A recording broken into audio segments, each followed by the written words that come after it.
A gente já entrou para valer dentro do tema do podcast, que é gerência de pavimentos, e queria perguntar para vocês, aí, se vocês têm conhecimento, como é que está, de fato, a gente fala na questão de SGP, ou seja, aquele princípio, né? Sem banco de dados, você não faz um SGP, né? Então, na concessionária, a gente sabe que tem, por obrigação contratual, tem a monitoração do pavimento e demais elementos da faixa de domínio, né? Vamos falar do pavimento aqui. Então, a concessionária acaba tendo um banco de dados, todo ano vai levantando aquilo, né? Poder público, a gente fala no DENIT, o DENIT tem uma infraestrutura, mas não é só o DENIT, a gente cascateando para baixo, a gente vê também vários estados com seus órgãos, né? Eu queria ver a opinião de vocês, como é que isso funciona no âmbito da concessionária, Thaís, se existe, porque passa o carrinho lá, faz aqueles levantamentos, vê um monte de planilha, como é que trata isso na concessionária? Tem um software, tem um programa, como é que faz isso? Como é que é no dia a dia da concessionária isso? Bom, na verdade, isso é um desafio, né? Porque o número de dados que a gente coleta em campo é absurdo, né? Então, você tem lá os dados de FWD, que refletem a deflexão do pavimento, você tem o LVC, né? Que hoje é feito através de vídeos, escaneamento, enfim, que reflete as condições de superfície do pavimento. Então, assim, são muitos dados que a gente tem que reunir. Né? Na Arteris, por exemplo, eu sei que a equipe de manutenção tem implantado algumas ações nesse sentido para conseguir juntar todos esses dados, né? E uma das ferramentas aí é o Python, né? Que essa nova geração aí domina, né? E para fazer agrupar todos esses dados. Mas é realmente um desafio, né? A gente alimentar o SGP, a gente faz esse monitoramento frequentemente, e aí a gente precisa entregar um relatório que hoje dentro dos contratos, é anual, dos contratos sob a nossa gestão. E a análise desses dados ela é feita em escritório, com toda uma equipe técnica para avaliar esses dados. Então, assim, é algo que exige uma certa experiência para análise, né? E que o SGP acaba nos dando sendo esse apoio aí na realização da análise desses dados, nos dando aí o desempenho das soluções possíveis que ele também nos apresenta, e sabendo tendo aí uma ideia de quanto essas manutenções vão ser duráveis, quanto tempo elas vão desempenhar de forma satisfatória, até que se necessite um novo ciclo de manutenção. Rodrigo, como é que tu vê isso aí? Também queria que tu comentasse a mesma pergunta ali que eu fiz para a Thaís. E também, assim, a gente sabe que o Estado, né? Não falo só o DENIT, mas o Estado, os Estados, ter um banco de dados atualizado, é difícil isso aí, porque precisa de uma licitação, de um monitoramento periódico, né? Como é que... Eu acho que são dois extremos diferentes, né, Rodrigo? Primeiro, assim, o que é sistema de gerência de pavimento? Boa, gostaria que deixasse esse registro. O que é um SGP? Estava aqui para comentar, a gente acabou. O que é o SGP? Quando eu fiz graduação, esse termo não apareceu. É um software? O que não, é? Não apareceu. Não apareceu. Sim. Na graduação, esse termo não apareceu. Quando eu cheguei no mestrado, o Leomar, não sei se está nos ouvindo aí, professor lá de São Carlos, que começou a falar de sistema de gerência de pavimento, ele trouxe a definição do livro lá do Hudson. São cinco frases, né? Eu li e não entendi. Então, o que é? Vou traduzir de uma maneira mais simples do que está no livro, tá? Bom, o que é sistema? Sistema, o significado da palavra é juntar as coisas. Juntar as coisas. Mas que coisas? As informações. Então, um sistema de gerência de pavimento eu não faço sem informação. Quais são as informações? Uma parte das informações é o que a Thaís nos trouxe. Que é o quê? Que é a parte de monitoramento e avaliação de pavimento. Macrotextura, microtextura, FWDs, deflexões, tudo isso. Tá? Mas não só isso. Eu preciso fazer inventário, cadastrar a estrutura, eu preciso dar o input, dados de entrada de temperatura, da região, relevo, geometria da via, orçamento, qual que é o orçamento disponível, quais são os custos de construção, de manutenção e custo do usuário. Quando você pensa em construção, quando você pensa em implantar uma rodovia, qual é o custo que você pensa principalmente? Giovanni. Quando eu vou implantar uma rodovia, qual é o custo que te vem à cabeça? Custo para quem? Quando vai implantar, Isso. o custo de construção. Custo de construção. Construção. Só que, a partir de uns 5 mil veículos por dia, qual que é o maior custo? É o custo do usuário. Eu tenho um custo total. O que é o custo total? Certo. Custo de construção, custo de Construção. manutenção e o custo do usuário. Eu somando tudo, o teu custo total. 90% desse custo é do usuário, para 5 mil veículos por dia. E a gente está pensando no quê? No custo de construção. Quanto eu vou gastar para fazer a obra? Isso aí. Só que tem que pensar em quem? No usuário. E isso é um problema, desculpa eu te interromper de novo. Mas a ideia sempre é gastar o quanto menos você puder gastar na implantação do pavimento, melhor. Só que se esquece que depois de eu implantar, eu vou ter a manutenção.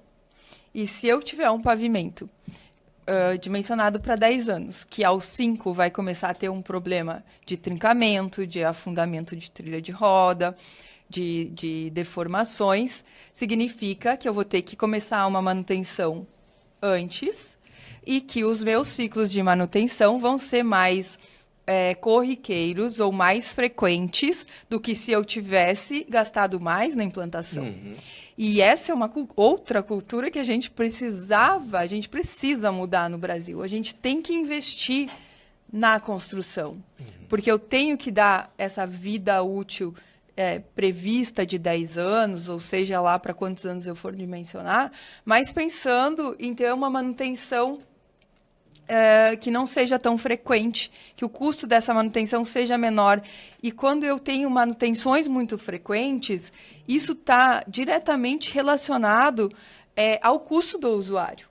Porque o usuário, trafegando numa via de boas condições, tem um custo com aquele veículo. Em más condições, ele vai ter um custo operacional muito grande, com combustível, com tempo de viagem e N outras coisas que estão associadas à condição daquela rodovia. Então, quando a gente pensa em fazer pavimento hoje, em implantação, a gente peca muito nessa questão de ter esse teto orçamentário que nos restringe muito a boas soluções de pavimento. E quando você pensa em custo para o usuário, vamos pegar o IR, né? Então, os alunos aí que ainda não viram o IR, depois vocês estudem, dão um Google, né? Irregularidade longitudinal. O que é irregularidade? É os desvios na vertical. Então, quanto mais o carrinho da Thaís, a BMW dela, estiver pulando, né? Helicóptero. Rodrigo, irregularidade é aquilo que o usuário fala, né? Tá batendo, tá esse carro, tá vibrando, sacudindo né? tudo, né? Quanto mais o carro pular, mais irregular está o pavimento. E tem uma escala para o IR, tá? Se você tiver uma rodovia com um IR de 1 e passar para 3, o aumento no consumo de combustível vai ser 3% maior. 3% parece pouco, né? Então, quem tiver em casa, faz uma continha aí. Você gasta quanto por mês de gasolina? Eu lá em casa gasto uns R$1.000. São 2 carros, vamos botar R$500 por carro. Tá? Abre aí, vamos lá, faz a continha aí. Vamos brincar de fazer continha. Engenheiro tem que fazer continha. Manda, vai lá. Vamos lá. Então, vamos lá. R$500. Tá. 3% disso. 650. Não. Deu R$16. 16. Então, eu tenho um aumento no meu custo de combustível de R$16 por mês. Por causa da irregularidade de 1 para 3. Tá? 3 ainda é aceitável. 2,7 o DENIT aceita. 2,7 não aceita? Tá falando de custo de combustível, né? De combustível só. Só combustível. Fora manutenção do pneu, mecânica, papapá. Só combustível, tá? Aí isso, só meu carro uma vez, né? Um mês. Vamos pegar, Curitiba tem quantos habitantes? Quantos carros? 1,5 milhão. 1,5 milhão. 1,5 milhão de carros. Aí dá um Google também. Multiplica isso por 1,5 milhão. Temos prova ao vivo. 16 vezes 1,5 milhão. 16, né? 16 milhões. 1,5 milhão, né? 1,5 milhão. 1,5 milhão. Acho que Curitiba tem 1.700.000 pessoas. Ah, não é de carro, não. Tá bom. Vai 1,5 milhão, vai. 24. 24 vezes 12. 12 meses. 288. 288 milhões só de aumento de custo de combustível numa cidade que tem aí 1,5 milhão de carro. Divide quanto está o custo da rodovia hoje, padrão classe 2 aí? Está 3 milhões por quilômetro? Implantação? Uns 4,5. Põe 5, divide por 5. 57 quilômetros. eu consigo implantar 57 quilômetros de rodovia todo ano só tendo IR baixo. Esse é o custo do usuário que eu estou falando. Pô, cara, isso aí ninguém sabe. Não, e tem mais, Sabe? e tem Eu não mais, sabia disso Por aí. isso que eu faço engenharia. Eu não sabia disso aí. e tem mais um dado, que nessa trepidação, Legal. a ação do veículo no pavimento, ela também é muito maior. Então, assim, monstro. uma carga que você tem com dado peso, no momento que você tem essas trepidações, É uma carga dinâmica, ela é muito né? mais severa. Você está falando justamente, além disso aí, que é só combustível, né? O pavimento O lá da dano no concessão da pavimento Thaís é muito muito maior. maior. Porque o carro não está mais deslizando. Ele está dando pancada no pavimento. E ninguém gosta de levar pancada na cara, né? Vai degradar mais. Vai quebrar o Vai nariz, né? degradar mais rápido. Então a concessão tem um prejuízo ainda maior financeiro. Por isso que a concessão não brinca com o sistema de gerência de pavimento. Por quê? Porque vai degradar mais. E qual que é o ativo dela? É o pavimento. E o ativo que põe dinheiro no bolso dela. Sim. Entendeu? Então ela vai cuidar bem desse IR, vai. Ó, e o IR 2.7 que o DENIT aí normalmente tem como limite, né? É um valor que a gente tem que ter que pensar às vezes. Porque de 1 para 3, eu tenho 13% de aumento só de combustível, imagina o resto. Tá? Então o negócio é monstruoso. Mas vamos lá, né? Não vamos restringir esse IR a 1, porque Agora a gente... não, né? Não, agora não, mesmo porque a gente nem consegue chegar nele nas condições que a Atuais, gente tem. Vamos deixar. Mas isso eu vou começar a pensar, porque o PER, os contratos de concessão, eles trazem alguns limites, né? Traz. Por exemplo, deflexão, qual que é o limite aí pro... Hoje, nos contratos mais atuais, é admissível, federais eu falo. Uhum. Em contratos mais antigos, de segunda etapa, a deflexão é 50 vezes 10 a menos 2 milímetros. Aqui, ó, 50. O que quer dizer o 50? E ainda bem caiu por terra, agora nesses É um últimos absurdo, contratos. se você para pensar. 50 é muito ou é pouco?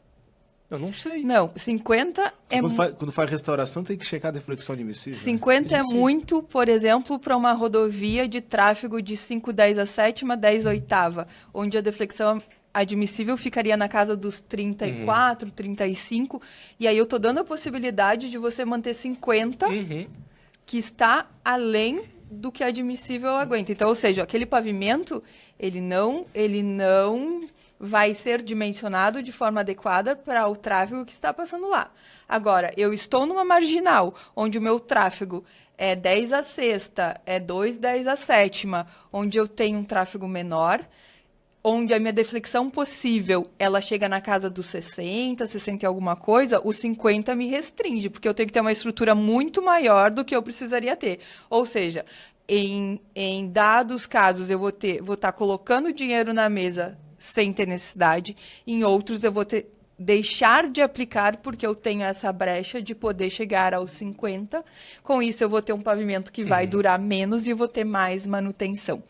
Né? Então, Ainda bem que caiu, ainda né? bem que esse Por quê? 50 caiu, porque a gente lutou bastante. O 50, eu tenho que pensar no PER, né? Não traz qualquer tipo de estrutura. O 50, se eu tiver lá um vidro, 50 vai ser muito, né? Porque vai quebrar o vidro. Então, ainda bem que caiu. Agora é admissível, então, né? Agora é Então, admissível.